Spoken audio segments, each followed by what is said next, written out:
So we get out there, and I hold a position in the corporate side. Oh yeah, when I get to corporate side, I hold a position in the operations. Operations consists of the IT team, the help desk, compliance, rules, policies, procedures, all that. So training. It was all under the operations department. That's the department I was in, and I wasn't department head. I was just a member of that team. Which, like I said, to me, rank didn't mean anything to me when it came to the promotion because I got a $15,000 raise when I went down there. So I was like, yeah, sure, I'll be there next week. Come here, Skelly, you asshole. Yeah, hit you in the head. How about again? You dead? All right. So that was that. So then I get told it's time to go. Time to go. You didn't wear out your welcome. Get your ass out of here. We don't want your country ass down here no more in Miami in the city. Time to send you back to another. Time to send you to another city. Get out of Miami. They didn't want me there, Spider. So we drive back to West Virginia. Where you going, buddy? We get the U-Haul and the trailer, because what's going on here on this trip is we're loading up all of our stuff in the U-Haul. Oh, well, that was weird. All right, time to drop some water. Loading all the stuff up in the U-Haul, and we're going to be driving out west, right? What level are we at? 28. So we're going to be driving out west, driving to San Francisco. So we come to West Virginia, we get the truck, we load up our storage unit. We got a trailer because I'm towing my car, and the wife is driving the van. Let me eat. I need to get some blocks on my bar here. So the wife and kid are in the van up in front of me this whole trip, and I'm driving the U-Haul, like I said, with my towing my car. And you know what? The only thing that I missed about that trip is we didn't get to share the oohs and ahs together across country. We was in different vehicles. There was no way to communicate. So you know, when we're driving down the highway and like, oh, look at that. You're like, oh my God, no way. You know, those are the little things you just couldn't share. Kobe was young at the time, and you know he's seeing all of this stuff for the first time. It's all new to him, going through cow fields and seeing the white sands through Utah. Going through Nebraska or the Arch in St. Louis, the Kansas City Chiefs Stadium, the Kansas City Royal Stadium, you know, just things like that, you know, that would be cool. Do I have any sticks? Let me see here. Let's do that. I brought wood for a reason. Boom, boom, boom, boom, boom, boom, boom, boom, boom, boom, boom, boom, boom, boom, boom, boom, boom, boom, boom. Okay, torches are back. So, things like that was a regret that I missed, but you know, he was able to share it with his mother, which is more important, I guess, than dad or stepdad or whatever. But we finally we go through. Oh shit! We wound up. It took us, I think, 4 days total. We wasn't in a big hurry. I had a week to get there. The company had it set up to where I was going to stay in a hotel for a month until I was able to find a place to live. So, trust me, I took advantage of that full month. But we decided to go ahead and get a place there in the same town as my office was going to be in, which was in Sebastopol, which is about a half hour north of San Francisco, right up the 101 freeway. So it's not too bad. Wasn't too bad. I mean, I don't say Sebastopol a whole lot because people don't know where that's at. So I just usually use San Francisco as the marker. There's a lot of skeletons down here.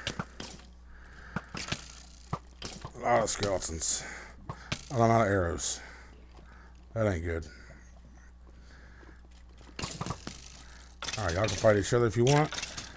Can I get some arrows? Oh, that sword's dead. Okay. Hello, skeleton. Oh, you asshole bitch. Think you slick, don't you? Alright, let me get some torches down. Light this area up.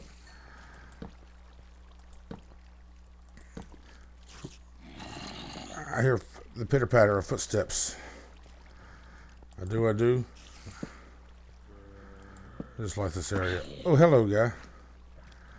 Dive bomber, you. What level am I at? 11. So I should be seeing some diamonds here somewhere. So we get, hello, you want to die? Do you? Come on up here. Don't just walk past me looking at me. You want to die, buddy. Die. So we get out there, and we get settled in the house. Unload everything, of course, and I got some co-workers that are helping me unload the truck, because I'm the only dude, and Kobe, like I said, is young. He can't do a whole lot. Oh, hello. Get away. Uh-huh. Any diamond down there? No? No diamond? Okay. Oh, but you blew up a torch. Replace that. So I got some co-workers helping me unload the truck. Of course, Kobe's doing what he can do, and the old lady's doing what she can do, but, you know, it's a man's job, right? So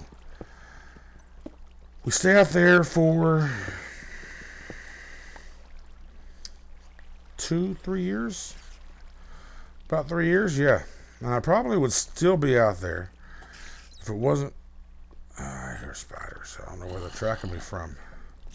I was out there for a while, and I was progressing. I had a couple more promotions on the in the corporate side of what I was doing in the operations department. I was getting more responsibility. I was head of the new operations manual, creating that. I created and developed new company forms company-wide.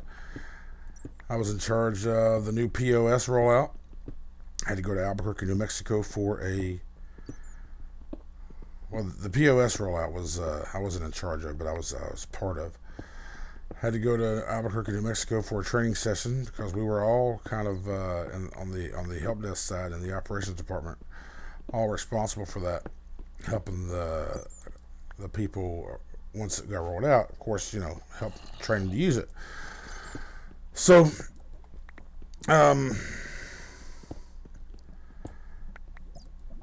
yeah, I mean, I was doing really well, and it was exciting, and I was growing, and I was being very successful. I mean, money, the salary that I had there was amazing. Granted, it was in like San Francisco or in the Bay Area in California, so that salary, just because of the cost of living, really didn't see a huge difference in your pocket. It's because of the cost of living. You know what I mean? So it's like I probably could have made half of what I was making here in West Virginia or somewhere else, and living just as comfortable. But which is the biggest thing I hated about California. It was just so damn expensive. But I mean, overall, it was okay. I mean, it wasn't a bad place. I mean, it wasn't one of my favorite places that I've lived. But it wasn't too awful bad. I mean, it could have been worse. So the reason I came back to West Virginia was because my mother got ill. My mother was getting ill. And I knew I didn't want to come back to West Virginia initially because just lack of jobs, lack of work. I didn't want to come back here and especially after being used to making what I was making and not be able to make that no more. You know what I mean? So we decided to go back to Columbus. Now, instead of taking a demotion in the company and going back to the field, I wound up having to leave the company because I wasn't going to demote myself like that. I just didn't want to. I didn't want to take a step back. You know what I mean? Granted, I had the opportunity, and it probably. Well, anyway, later in the story, you'll realize it wouldn't have worked out anyway because we got to Columbus, and we was there maybe a month, 2 months, and then my mother took a turn for the worst. So I wound up coming home. The old lady, Davita, she stayed there in Columbus. I came home, and I was home a month before my mother died. And Let's see where I'm at here. Inventory. I got more iron going on here. I got some iron going. That's a good thing. So I was home about a month before my mother died, and granted, I mean, that wasn't a long time, but at the same time, I'm glad at least I wound up coming home. I was here when it happened, and I took care of her, as best as I could for that final month. So I remember the last night, man. The last night, mom was on hospice. She was diabetic real bad. Her liver was destroyed at one time due to some medication she was on, and was never able to be fixed. But come on now, okay. So I was nice area. Let's run around, light this up a little bit, and then I'll fight you. Oh, hello. There we go. All right.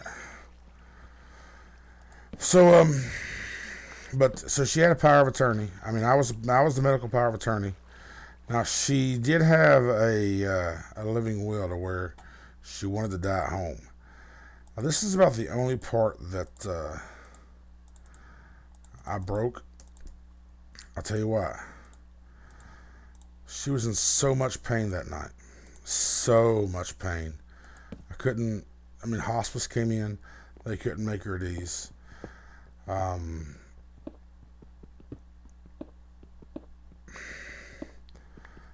She was just in so much pain. So hospice left because they figured that they realized they couldn't do anything, and they were just going to go ahead and let the living will,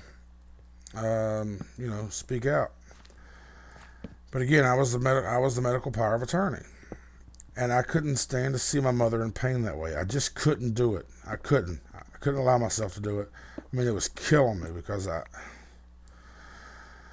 So I called an ambulance, and we had to take her to the hospital, to where her doctors were. I say doctors plural because, like I said, she was diabetic. She had many doctors. So we went to where her doctors were, and they drugged her up to where she was not in pain, which made me feel better. I mean, granted, she was loopy and she wasn't able to open her eyes or nothing and talk, or she wasn't coherent. What it was, I took an extra. What her liver did was kept excreting fluid, and it kept building up inside of her. Not in like organs or anywhere or in her stomach, just inside of her body, and she would keep swelling up. So what hospice was for was to they surgically put a tube in her to where she could be drained. The tube was exiting outside of her, right around her belly button. The hospice would come in, and they would hook a bag to it, and they would just drain her down to where, because what happened, the fluid would build up over and start compressing her lungs to where she couldn't breathe.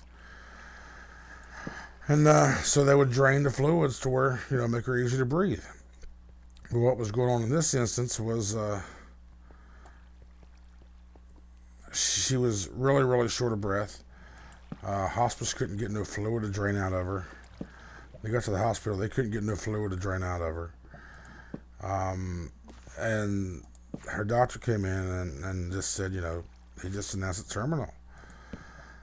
So I was with her all night and all day, and it seemed to me like she was a little stable. So I figured I was going to go home and get a shower, because my aunt, my sister, and cousins were all there.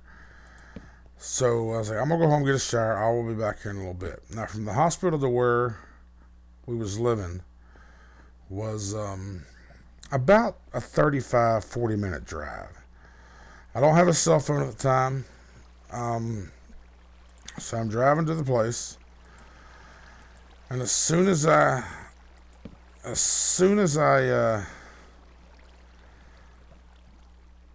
hang on, back up a little bit. Excuse me. When I took Mom to the hospital, I immediately called Davita. First thing I did was call Davita. I said, I need you. And she was in Columbus still, remember? I said, I need you. And Davita was there 4 hours later. She was by my side. She was with me the whole time. Which is one of the reasons, I'm really committed to her. I mean, I love her. I mean, she's been there for me, and I like to think I've been there for her, but even though our relationship doesn't really seem that way. But anyhow, Davita's with me. We're leaving the hospital. I'm going home to take a shower. And by the time I get to the house, the phone's ringing. I'm not thinking anything of it. What level am I at? I'm not thinking anything of it, 14. The phone's ringing. I walk in. I'm answering the phone, and then my aunt, who lives right down the street, she walks up to me, walks into the house while I'm on the phone. She's saying something, and my cousin's on the phone, is bawling, crying. And I still don't know what's going on. And they told me, like 5 minutes after I left, my mother passed.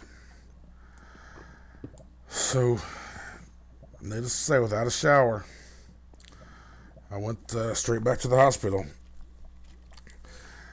Now, some people, I got a buddy of mine that when I told him that, he's like, dude, you're going to regret that for the rest of your life. Or you're going to think about that the rest of your life. Which maybe, probably is true. Because I think about it all the time now. I mean, what could I have done better or different to maybe change the outcome? Maybe have her still here a little while longer. I mean, I know she was sick. But she was also in pain. I mean, I don't know if I couldn't stop the pain, I don't even know if I would want her here. If she's still in pain, do we want her to be alive, Yeah, we want her to be alive, but I think that's selfish reasons. I can't remember not many days out of my life my mother wasn't in pain over something because of the diabetes.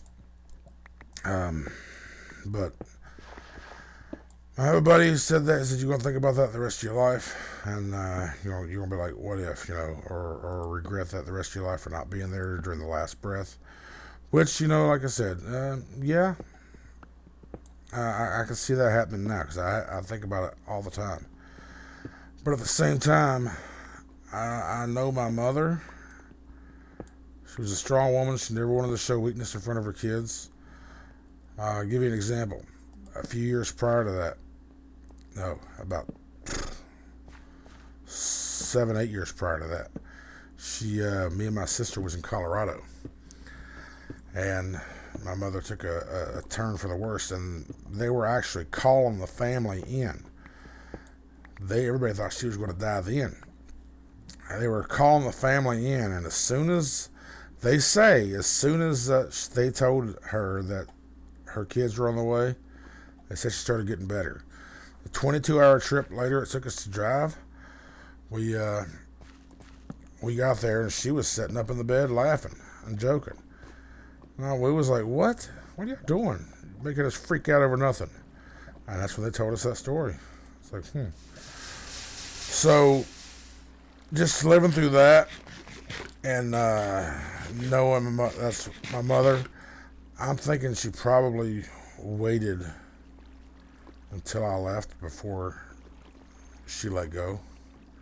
I don't think she wanted me to see it. I mean, I guess that's what I need to think. Or, I don't know. But that was a strong commitment builder for me when it came to Davita. I needed her. I needed someone more than ever at that time. And she was there without any question. She said, okay, I'm on my way. And that's, like I said, that's where my commitment, most of my commitment, I think, comes from getting my shit. Dude, something broke. Didn't you break just now? Yeah, see, it's broke. Okay, put you back in here. I had to break and come back. That was weird. But, I missed 2 stacks of iron. That's good.